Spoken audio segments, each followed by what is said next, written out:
Okay, Assalamu alaikum warahmatullahi wabarakatuh. Bismillahir Rahmanir Rahim.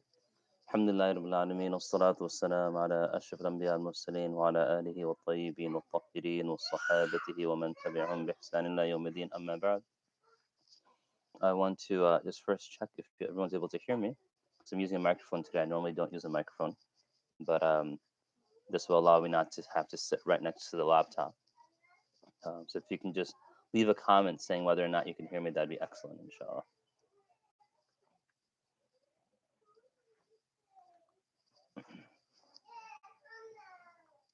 Um, There may be a lag, so I'll wait a moment or so. If someone can just let me know whether or not you can hear me, that'd be excellent.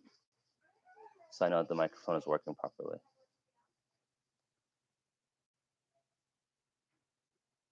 Okay, looks like maybe the microphone's not working then. Okay, you're able to hear me. Okay. So Bismillah. So this week, Masjid Huda has decided that they're going to begin a program every Friday at the time where around when Jumu'ah would normally have been held, in order that people who are home or have the habit of listening to a reminder at this time would still have that need fulfilled.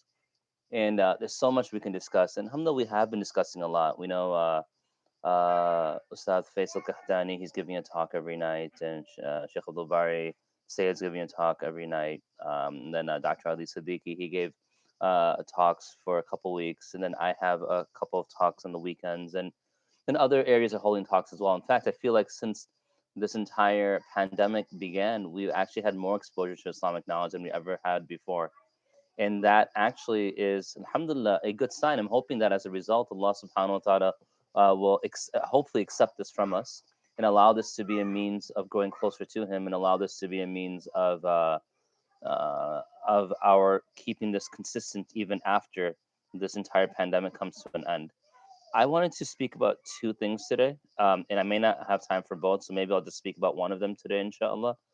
And that is, in my uh, in my home, we have a little board by the door, and it just says it's a countdown, or it's not a countdown. It's a tracker of how many days we've been on this lockdown, and it reads that today we've been on it for 26 days in the household, and being on it for 26, maybe it's the 27th day now. We're nearing a month, and subhanallah, within this past month, a lot of us have benefited and have been able to, rediscover family time. And we've been able to rediscover a lot of different things that we may not have done before. But there's also a different element as well that I want to cover today. So yes, there's the azkar that we may be doing, the dua we may be making, the Quran we're reading, the family time we're spending together. But there's something else that I wanted to cover today. Rasulullah sallallahu alaihi wasallam, he carried so many different. He carried himself in so many different capacities. He was a political leader. He was a global leader. He was a moral leader. He was an ethical leader. He was an example for the world. He was a spiritual doctor. Certain times he was a actual physical doctor. He was a businessman. He was a warrior. He was a general. He was a peacemaker. He was a counselor. There's so much that he used to do, and in light of all the things that he used to do, the Prophet ﷺ, he still maintained a schedule within the home that balanced his outside life, his family life, and his personal life, i.e., relationship with Allah subhanahu wa ta'ala. And he used to divide those into three parts. One part for the family, one part for his for the people, and then one part for himself, which he used to give for Allah subhanahu wa ta'ala. Now, from these three parts, one thing that becomes very noticeable, if you look at the hadith, is the fact that Aisha radiallahu anha has so many, and the Ummahat al-Mu'mineen have so many amazing things to say about the Prophet sallallahu alaihi wasallam. And from the amazing things they had to say about the Prophet sallallahu alaihi wasallam, a lot of them have to revolve around the way that he was within the home and towards the Ummahat al-Mu'mineen, and those children he used to take care of from his own, meaning like his own children, Kulthum, Fatima, Ruqayya, Zainab, Qasim, Abdullah, and Ibrahim, radiallahu anhum jami'an. And also from the people that came into his family that married in. For example, Umar, the son of Salama radiallahu anha, that, he was within the family. Zainab, the daughter of Salama radiallahu anha, and others, he took care of them as well. Now, what I want to focus on today actually is speak about one thing that I think a lot of us may need to hear. And the reason why I'm bringing this up is actually based upon a statement of Maulana Tanwi rahmatullahi alayh. Maulana Tanwi rahmatullahi alayh, who was a recent scholar from the Indo-Pak subcontinent, he actually used to make it a point um, when he had to figure out what to speak to the general public on, he would sit down and look at himself and be introspective and think to himself, what do I need to hear? And then he would research and give a talk on that particular area in hopes that Allah subhanahu wa ta'ala from that barakah would then allow him to what? Change it within himself. And so one of the things that I've realized over the past 4 weeks now is that when a person's around their family for only a few hours a day, maybe in the morning they wake up and the family's just waking up and they leave for work. This is for the men in particular. Then they come home in the evening, 5, 6 o'clock, and they leave for the masjid and they come back and leave for the masjid and they come back. They only have snippets of what's happening in the entire 24-hour period. And as a result, we don't appreciate what happens in the house. We don't appreciate what's happening in the confines of the home. We don't appreciate what our spouses are going through in case they are stay-at-home spouses. And so what we just see are these few hours, and then we wonder, why is our spouse getting so frustrated? Why are they so upset? Why are they so angry? And if they snap at a child, then we begin to say, why are you snapping at them? It's no big deal. They just spilled water, just clean it up. But we haven't experienced the last 7 8 hours of water spilling and hair pooling and shirt tugging and snot wiping and disarray of all the books and all the toys and everything within the house. Why? Because we leave the house, it's in relative sense of semblance. When we come back, it's a relative sense of semblance, but we don't see the maintenance that occurred throughout the day. And so what I wanted us to do is, especially as those who are not accustomed to be in the house, is take a moment to think and look around. How does the house maintain itself? Where do the clothes all of a sudden appear magically in the closet and the drawers? How are all of a sudden the dishes done? Why are the children, why haven't they fallen apart? And look around and see whoever maintains that throughout the day, be it your spouse, be it your nanny or babysitter, be it the help of an older child, be it maybe just you, and in that case be it the patience Allah gave you, and then display gratitude towards that person. Go to that person, give that person a hug or a kiss or a verbal expression of gratitude for them maintaining for the past 5, 10, 15, 20 years, whatever the case may be, some sort of sanity within the household. Now someone might say, well, brother, I don't have children. Okay, for you, you can say, for example, if you have a spouse that stays home and now you're staying home all day and you're figuring out how boring it could be, that you have to now look to see how is that person able to keep themselves in any sane way without wasting their time, and then now go and then show that same level of gratitude for them, because now what's happening, people are trying to access Netflix and YouTube and Disney Plus and this and that just to pass the time. But when we would see them, when we would come home and they'd be on a device, we get upset saying, why are you wasting your time? If only I could stay home, I would take advantage of my time. Are we really taking advantage of our time? This is a window of opportunity for us to see how those who normally experience life within the household, what they went through, and for us to have a sense of appreciation. And the Prophet ﷺ had that sense of appreciation. And the proof is in two hadith. There's one hadith of the Prophet ﷺ where that's mentioned from the Ummahat al-Mu'mineen, كَانَ فِي مِحْنَةِ أَهْلِي, that he used to, it doesn't say that he used to serve the house. كان في محنة, sorry, that he used to do housework. كان في محنة أهلي. He used to be in the service of the house. And in one narration, كان يكون في محنة أهلي. He used to be istimrar. He used to regularly serve the household, meaning he didn't just come by and do one chore.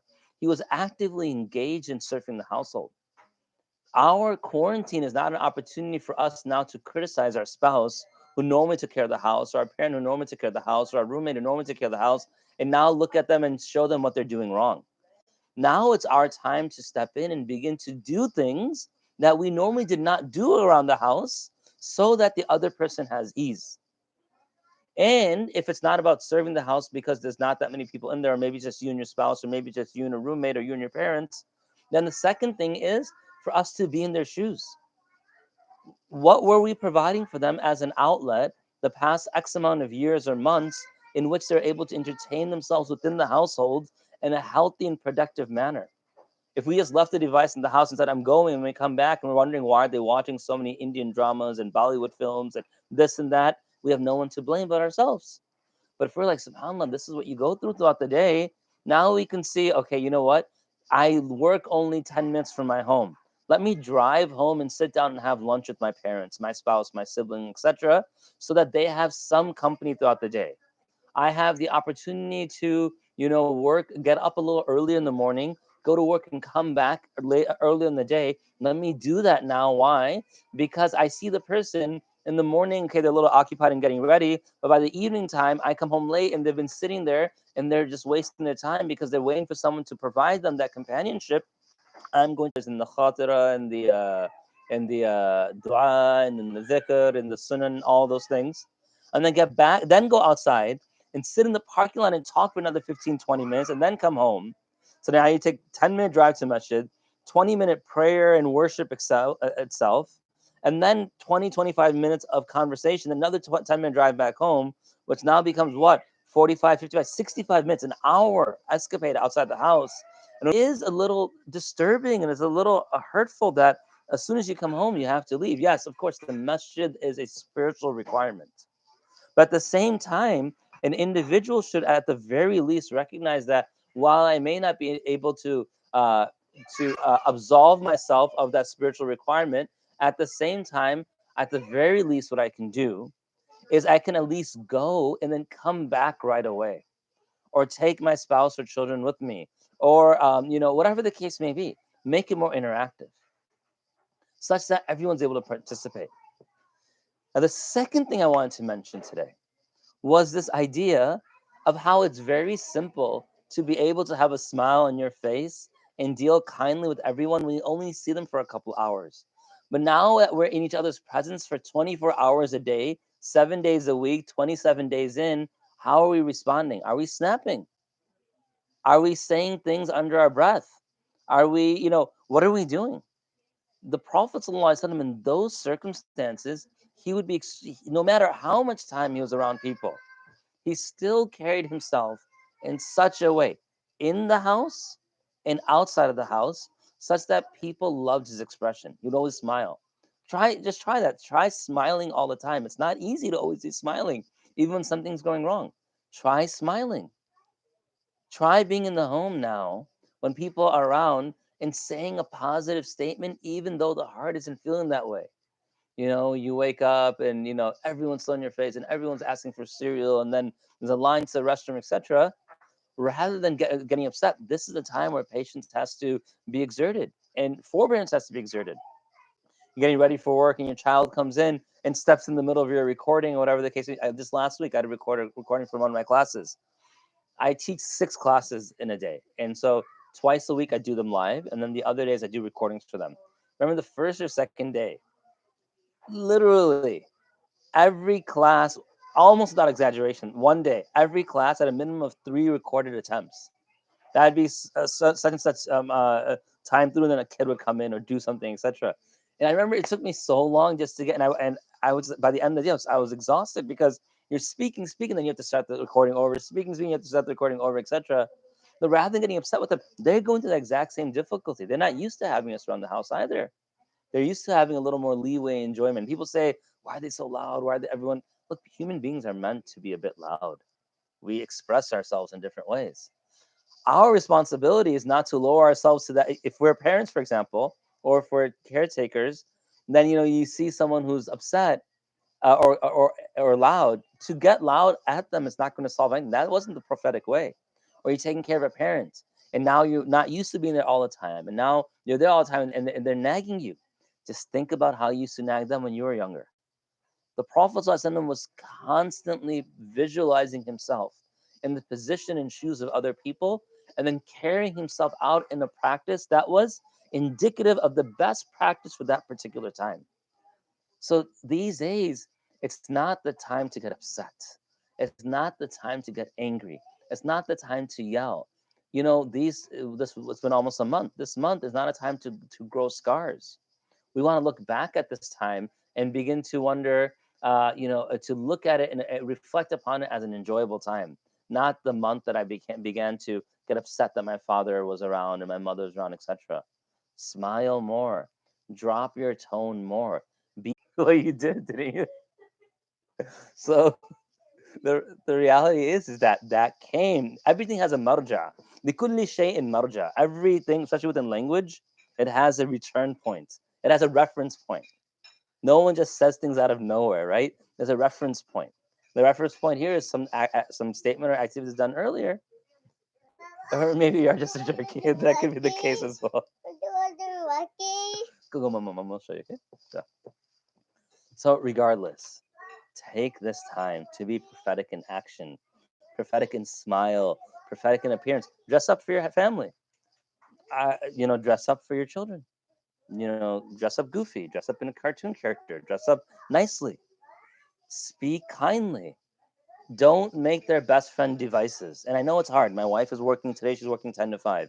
I'm working today as well. It's difficult, but you have to take advantage of this time to be prophetic in your interaction with them. And there's a lot more I wanted to say on this, but I wanted to keep it within 20 minutes just because people have things to do. So I will stop over here. Jazakumullah khairan to all of you for joining today. I don't know if I'm doing this weekly or if we're going to be switching off weekly. But at the very least, I'll see you on Saturday and Sunday evenings when we do our program online. I think it's 8 to 9 p.m. on Saturday and Sunday. And inshallah, I request your du'as. Request du'as. Mama? Saya? Mama? Mama? Can I mention those names online who are requesting du'as? The doctor who I can mention?